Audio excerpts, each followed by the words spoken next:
Fraude inmobiliario causa foreclosure masivo. Estamos hablando de un fraude de más de $100 millones. ¿Cómo te afecta a ti? ¿Será que estás incluido en ese grupo de casas que está siendo afectada? Eso vamos a cubrirlo en el día de hoy analizando este artículo. Bienvenidos a Novarise, tu canal de educación financiera. Aquí hablamos de todo un poco acerca de las inversiones, acerca de bienes raíces, inversión en la bolsa, en metales preciosos y en negocios. Y aquí tenemos este artículo cortesía de Realtor.com y habla acerca de ese fraude inmobiliario que toma lugar en la ciudad de Baltimore. Baltimore enfrenta consecuencias de ejecuciones hipotecarias, español para foreclosure, tras la implosión de una supuesta red de fraude inmobiliaria de $100 millones. Según la información que nos provee el artículo, Baltimore se enfrenta a una serie de ejecuciones hipotecarias vinculadas a una presunta red de fraude inmobiliario, dejando a los prestamistas y a los inquilinos de las propiedades embargadas en la estacada. Una investigación detallada del Baltimore Banner reveló los asombrosos detalles del plan, en el que un grupo de inversores con base en Nueva York supuestamente compró cientos de casas en Baltimore a precios enormemente inflados utilizando préstamos de dinero duro. En inglés se le refiere como hard money lender, antes de cumplir muchos de esos préstamos. Según la investigación, se dice que una empresa llamada EGB Ventures y una red de entidades relacionadas están envueltas en este asunto. Según lo que se ve acá, el grupo inversor con sede en una comunidad judía ortodoxa en Spring Valley, Nueva York, compró más de 700 casas en Baltimore para usarlas como alquileres a largo plazo, principalmente en vecindarios de mayoría negra, según el informe. Y según se informa, las compras se financiaron con préstamos de radio de cobertura de servicio de la deuda. Es decir, en inglés se le dice como DSCR, solo que la traducción acá de Google no se traduce de forma correcta, pero son DSCR. Para aquellos que son nuevos en el mundo de la inversión inmobiliaria, los préstamos DSCR son préstamos hipotecarios comerciales y el préstamo se hace en base a la renta que genera la propiedad, no en base al ingreso personal. Aprovechando que estás aquí, si no te gusta este video, no tienes que hacer nada. El silencio dice más que las palabras, pero si le estás viendo un valor, por favor, dale like aquí porque me estás dejando saber que te gusta contenido de este tipo y eso me incentiva a mí a seguir creando más videos de este tema en particular. Si no veo un like, es simplemente tu manera, o al menos yo lo interpreto así, tu manera de decirme que no te está gustando este video y simplemente paso el tema y no vuelvo a cubrir más de este tema. Así que muchísimas gracias por tu like y no te olvides de compartir este video para aquellos que tú sepas que le van a ver valor a este video. Entonces, volviendo al artículo, según lo que vemos, este esquema de fraude se financiaron con préstamos de DSCR por un valor de unos $100 millones y estos fueron otorgados por docenas de prestamistas privados. Ahora, según lo que vemos, más de la mitad de las propiedades del grupo de Nueva York están en ejecución hipotecaria, es decir, ya están en foreclosure, lo que genera inquietudes sobre los valores de las propiedades en los vecindarios afectados, la disponibilidad de crédito para inversores legítimos en Baltimore y el destino de los inquilinos afectados para las ejecuciones hipotecarias. Como verán, esto va más allá del tema de, bueno, ellos fueron los afectados, son las propiedades de ellos. No, al contrario. Si estos inversores entraron en el área de Baltimore para comprar propiedades a precios inflados, es decir, que los dueños de casa y otros inversionistas que no participaron en ese esquema también pudieron haber sobrepagado por una casa en esa zona y que lamentablemente ahora, debido a este fraude y debido al tema de que están en foreclosure, que los valores de esa casa van a bajar.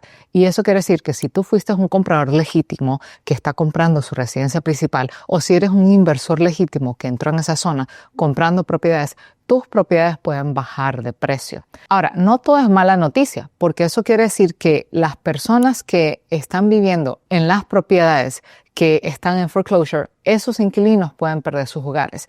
Y eso, de una forma u otra, crea demanda para tus propiedades si eres un inversor que está en esa zona. Entonces, a pesar de que la propiedad que tú tengas puede bajar de valor, tu demanda para propiedades en renta puede subir porque ahora esas propiedades, al entrar en foreclosure, esos inquilinos se tienen que ir. También se puede presentar como una oportunidad para aquellos que están invirtiendo en el área de Baltimore para comprar casas a un precio menor. Entonces, la narración de este artículo no es que todo es malas noticias, sino que es información que depende de ti cómo usarla. ¿Quieres ver el punto negativo de esto o quieres buscar el punto positivo y transformarlo en una oportunidad para ti, ¿no? Ahora, para asegurarte de que no caigas en errores de este tipo que te puedan dejar en foreclosure, quiero aprovechar para invitarte a que te unas a este seminario en vivo. Yo en vivo voy a estar explicándolo en línea, por supuesto, para llegar a la mayor cantidad de masas de cómo invertir en bienes raíces de la manera correcta. Este seminario es para personas que tienen pensado comprar su casa principal o simplemente expandir su portafolio inmobiliario y es completamente gratuito. Así que te invito a que te unas, el enlace está aquí y te estoy viendo en ese seminario. Ahora, volviendo al artículo, según lo que vemos aquí, las ejecuciones hipotecarias totales en el área de Baltimore aumentaron un 26% en el tercer trimestre en comparación con el periodo anterior y aumentaron un 11% respecto al año anterior. Es decir, que cada vez va más en subida. El secretario de Vivienda y Desarrollo Comunitario de Maryland, Jake Day, dijo a Realtor.com en una declaración que su agencia está siguiendo de cerca las propiedades afectadas por lo que él llama un plan depredador. En este momento parece que esta actividad no es representativa del mercado general de adquisición y renovación de viviendas de Baltimore. Esta estrategia abusiva no nos disuadirá de nuestra visión a 15 años de eliminar la desocupación en Baltimore.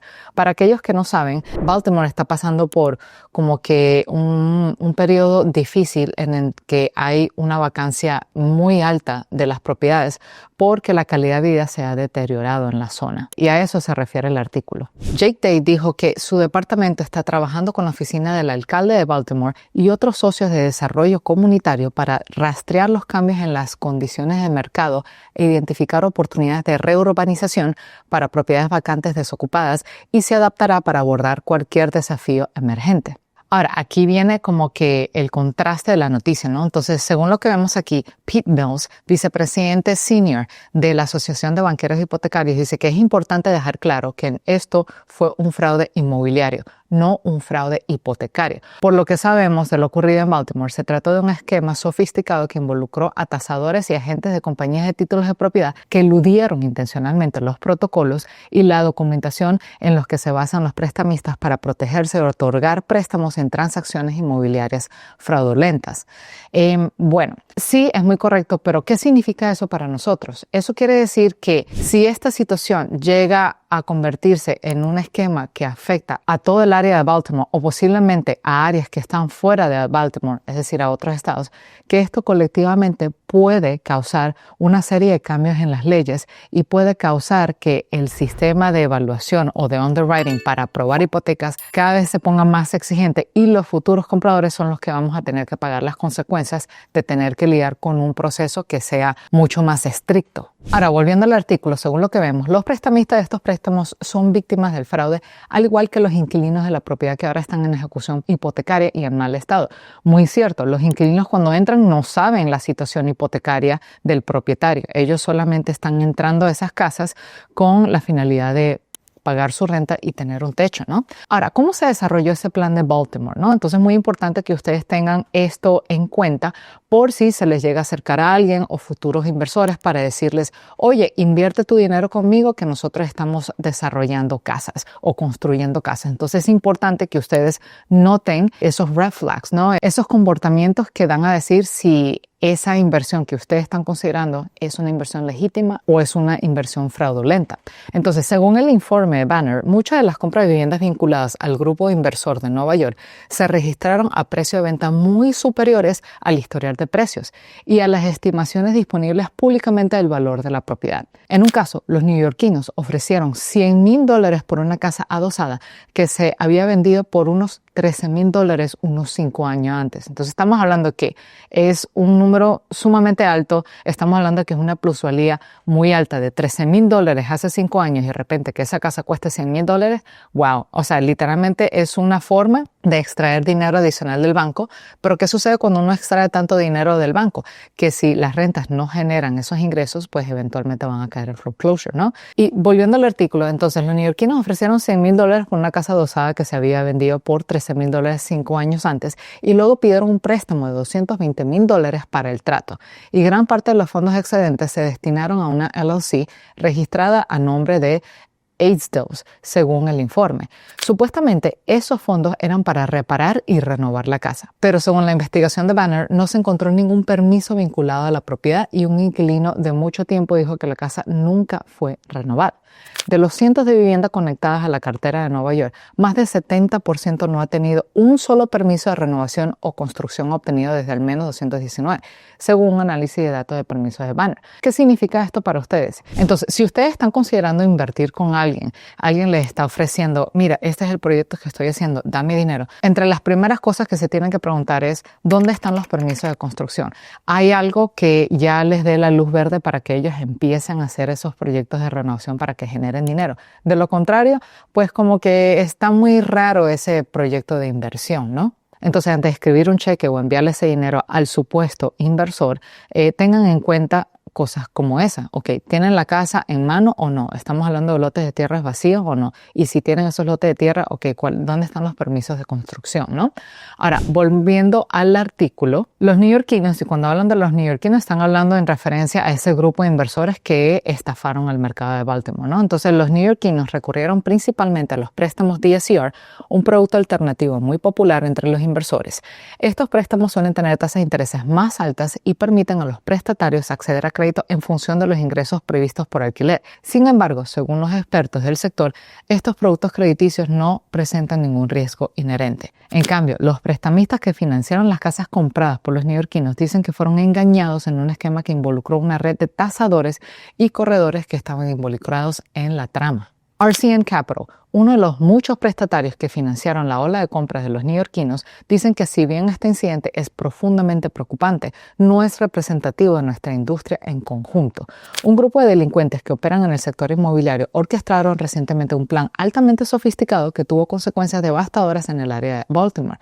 Estos individuos estudiaron deliberadamente los procesos y las directrices de los prestamistas de renombre, como por ejemplo RCN Capital, para explotar las vulnerabilidades del sistema. Eso fue lo que ellos le declararon a Realtor.com, ¿no? Así que bueno, eso es lo que está sucediendo en el área de Baltimore. Si se les llegan a acercar personas con inversiones en Baltimore, ya saben cómo prestarle atención y qué buscar. Y aún así fuera una inversión fuera de Baltimore, préstenle atención a los detalles que compartí en este artículo para que no caigan y les vendan gato por liebre. Y hablando de estafas o de hacer tu investigación de forma adecuada, te quiero invitar a que veas este episodio si estás planeando comprar un lote de tierra para construir. En ese video comparto los detalles necesarios que tienes que investigar para que no caigas en un fraude. Te veo en el siguiente video. Chaito, bye.